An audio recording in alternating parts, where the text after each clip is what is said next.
So according to Aristotle, what proves someone is a friend? It's when you've eaten together.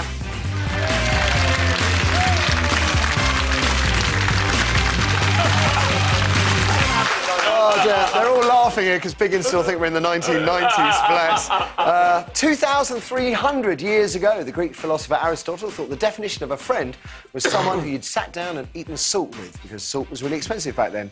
He was also a fan of the theory that one could have too many chums, but he never had any suggestions about how to get rid of the ones you don't want. You're watching The Right Stuff with special guest Anton Dubek, Yasmin Ali-Brown and Christopher Biggins. Still to come this morning, what is it about the opposite sex that turns you on? A survey in today's papers reckon women want tender kisses and to be held in a man's arms, whereas blokes just want a girl who dresses in miniskirt and suspenders. How unoriginal, the same old stereotypes, but maybe those are the truth. That's the truth. That's what really turns us on. 0207 173 5555. That's the number for your thoughts. But first, how do you give friends the flick? According to the author of a new book called The Philosophy of Friendship, you can have too many friends. But if you do have too many chums, how do you cull them? Between 6 and 12 is the ideal number, apparently, so what should we do with the rest? How do you tell someone their friendship is no longer required? Youngsters will probably tell you delete them from your Facebook page or bar them from following you on Twitter, but what about back in the real world? Do you stop taking their calls? That would be a start. What if they still don't take the hint? Keep ringing. Would you have the nerve to tell them face-to-face? Maybe you get a friend to tell them for you. Send them an email, maybe a letter, or perhaps you change your mobile phone number. I have done that. I have done that. Drastic, but it worked. Or better still, just move house and don't leave a forwarding address. Serious. Maybe it's necessary. Anton, come on then. How do you get rid of unwanted friends? Even more drastic. Well, I'm not very PC. I don't have any...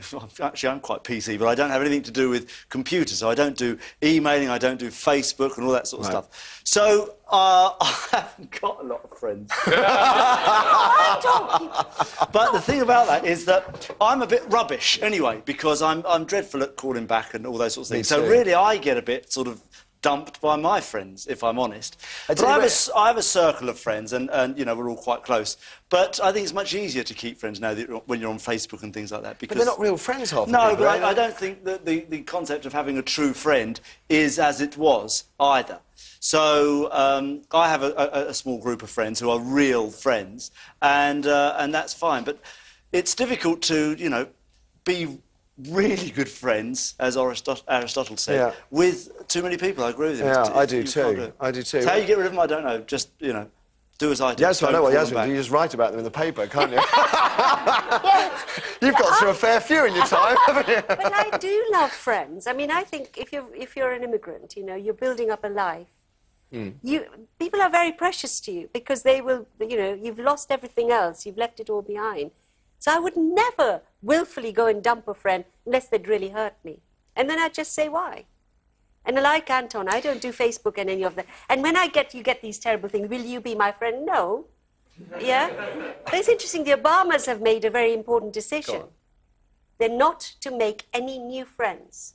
Because, of course, once they're in power, everybody wants to be their friend. Right. So they've made this decision. There will be no new friends.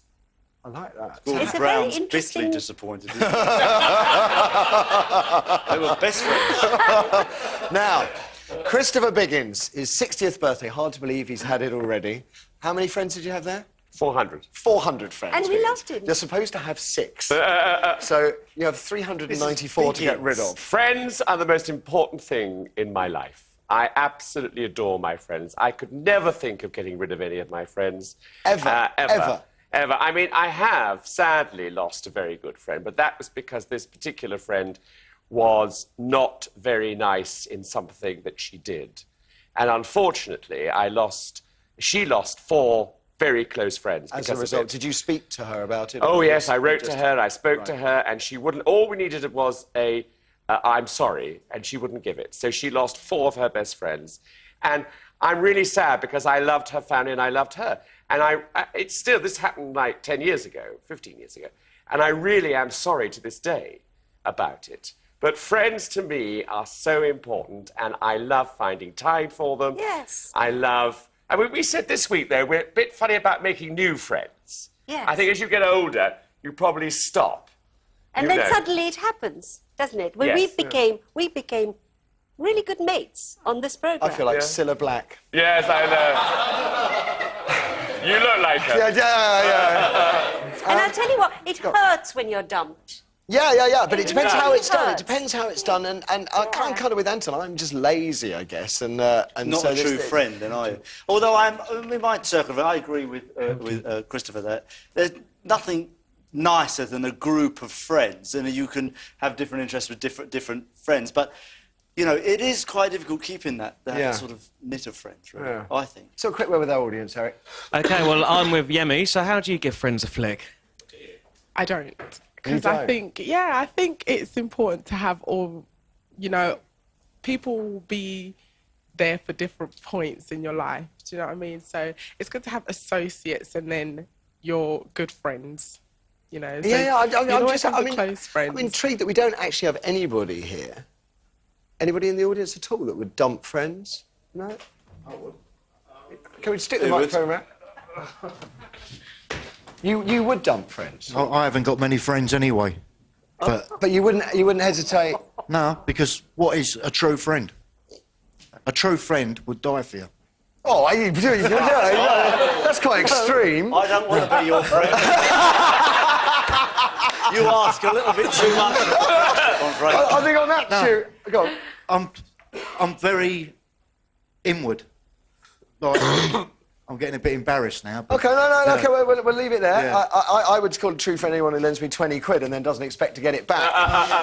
OK, after the break, what really turns you on? A survey in today's papers reckon women want tender kisses and to be held in a man's arms.